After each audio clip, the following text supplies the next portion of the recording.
que agora a gente está num restaurante que faz linguiça e as pessoas estão comendo ham e linguiça, mas olhe para o forno velho aí no canto e a decoragem.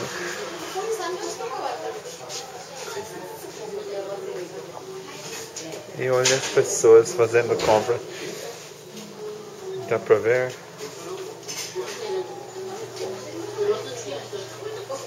Geleia, café, qualquer coisa. E aqui tem os vários tipos de carne. E eu não sei se dá pra ver, mas olha para o preço também. E esse daqui está cozido.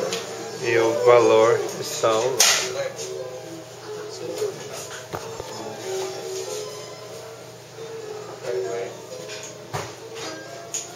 Presunto.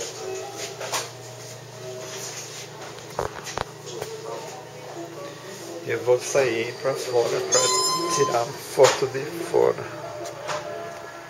Olha a paisagem. E durante o verão as pessoas sentam aqui fora e comem aqui fora. E olha o bambu aí.